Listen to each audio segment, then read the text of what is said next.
বন্ধুরা, এই ভিডিওতে কিন্তু আমরা আইএসএল ইন্ডিয়ান ফুটবল নিয়ে কিছু আপডেট দেব। যেমন মোহনবাগান প্লেয়ারদের উপর কি অপবাদ লাগাচ্ছে। সবাই বলছে নাকি মোহনবাগান দল ইচ্ছা করে ভারতীয় ক্যাম্প ছেড়ে চলে আসছে মোহনবাগানে খেলবে বলে, এটা কতটা সত্যি? তার পাশাপাশি শিলং এ পৌঁছে গেছে বাংলাদেশের গোটা দল, সেটা নিয়েও আপডেট দেওয়ার আছে এবং আশিস রায় তার বর্তমান অবস্থা নিয়েও আপডেট দেওয়ার আছে। ব্রাইসনকে এবং মেহতাব সিংকে কোন দল নিচ্ছে সামনে সিজনে, এবং আন্তোনিও লোপেজ হাবাস ফিরছে আইএসএলে, সবকিছুই আপনাদের জানাব। তাই বলতেই পারি বন্ধুরা, ভিডিওটা গুরুত্বপূর্ণভাবে শেষ পর্যন্ত দেখার অনুরোধ রইল। যারা চ্যানেলে নতুন আছে তাদেরকে আর একবার বলে রাখছি, যেহেতু এখানে আপনারা সমস্ত রকমের খেলার আপডেট পেয়ে যাবেন সবার আগে, তাই চ্যানেলটিকে সাবস্ক্রাইব করে বেল আইকনটি প্রেস করে অন করে দেবেন। সবার প্রথম বলি, মোহনবাগান প্লেয়ারদের উপর যে অপবাদটা দিয়েছে যে মোহনবাগান প্লেয়াররা নাকি ইচ্ছা করে ভারতীয় ক্যাম্প ছেড়ে মোহনবাগান দলে চলে আসছে, তো বলে রাখি এটা কিন্তু বিজনেস।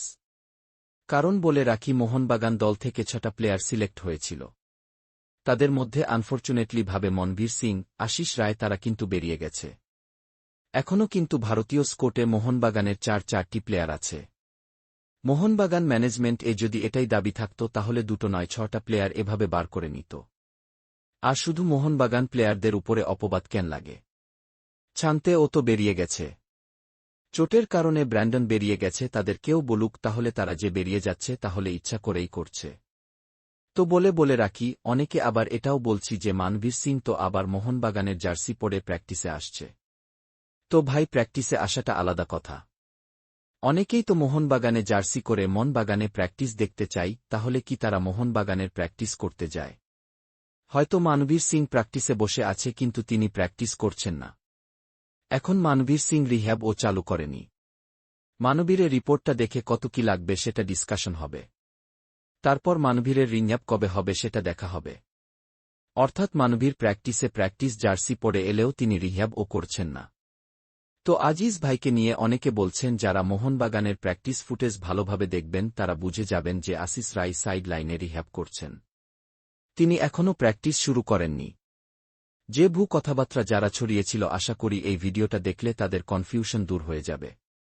ভিডিওটি গুরুত্বপূর্ণ অবশ্যই, যারা নেগেটিভিটি ছড়াচ্ছে তাদের জন্য বিশেষ করে। পরের আপডেটটা বলি, ভারতের বিরুদ্ধে খেলতে শিলং এ চলে এলো গোটা বাংলাদেশ দল। বাংলাদেশের দলকে খুবই ভালো গ্র্যান্ড ওয়েলকাম করেছে ভারতের মানুষ।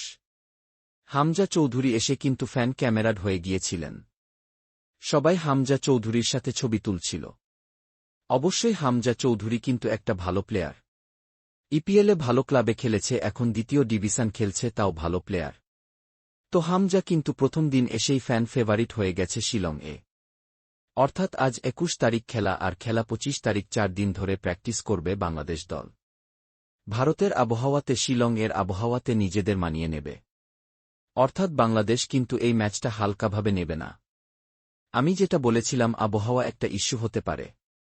বাংলাদেশ 4 দিন প্র্যাকটিস করে আবহাওয়া নিজের করে নেওয়ার চেষ্টা করছে, যেটা ভালো স্ট্র্যাটেজি। এটা বলতে পারি যে ভারত এবং বাংলাদেশের ম্যাচ প্রচণ্ড হাড্ডাহাড্ডি আমরা দেখতে পাব।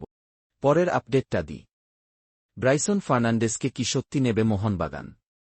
দেখুন, মোহনবাগান অবশ্যই ইন্টারেস্টেড রয়েছে ব্রাইসন ফার্নান্ডেজ এর উপর, তবে বর্তমান যা পরিস্থিতি, এফসি গোয়া কিন্তু ব্রাইসন ফার্নান্ডেজকে ছাড়বে না, এটা কিন্তু জানিয়ে দিয়েছি। মোহনবাগান কিন্তু নিজের দিক থেকে যথেষ্ট চেষ্টা করছে।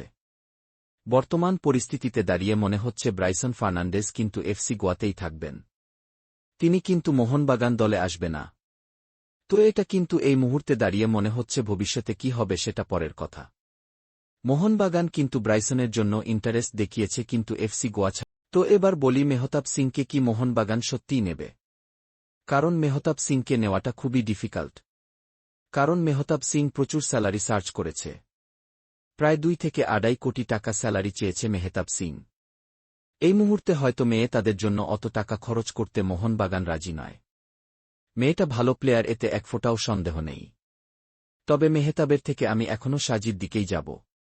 মোহনবাগান যদি একান্ত লেই সেন্টার ব্যাক চায় তাহলে সাজিকে নিক, সাজি দুর্দান্ত খেলছে। তো আমি বলব যে মেহতাব এর থেকে সাজির স্যালারিও কম, বেটার খেলছে। অনেকেই প্রশ্ন করছে, হাবাস কি কেরালা ব্লাস্টার দলে যুক্ত হবে? হাবাস কি আইএসএলে যুক্ত হবে? এই মুহূর্তে বলছি না। হাবাস কিন্তু ইন্টারভিউতে বলেছে যেভাবে ইন্টারকাশি দল হাবাসকে সাপোর্ট করেছে, যেভাবে ইন্টারকাশির দায়িত্ব হাবাস এর উপর দিয়েছে, তাই আবার ইন্টার কাছে লয়ালিটি ভাঙতে চাইছে না। তাই আমার মনে হয় না হাবাস ইন্টারকাশি দল ছেড়ে কেরালা ব্লাস্টার দলে যুক্ত হবে। কারণ হাবাসের টার্গেট হচ্ছে ইন্টারকাশিকে আবার আইএসএলে নিয়ে আসা। হাবাস সেই মুহূর্তে অনেক সফল ও আছে, হাবাসের দল এই মুহূর্তে 2 নম্বরে আছে।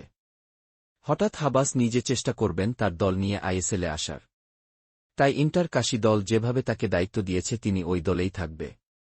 হাবাস আইএসএলে ফিরলে ইন্টারকাশিকে নিয়েই ফিরবে, তবে অন্য কোনো দলে যুক্ত হবে বলে তো আমার মনে হয় না।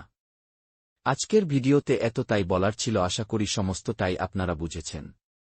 ভিডিওটি ভালো লাগলে লাইক করুন, কমেন্ট করুন, শেয়ার করুন। চ্যানেল নতুন এলে বং ফুটবলার চ্যানেলটি সাবস্ক্রাইব করে বেল আইকন প্রেস করে অল করে রাখবেন।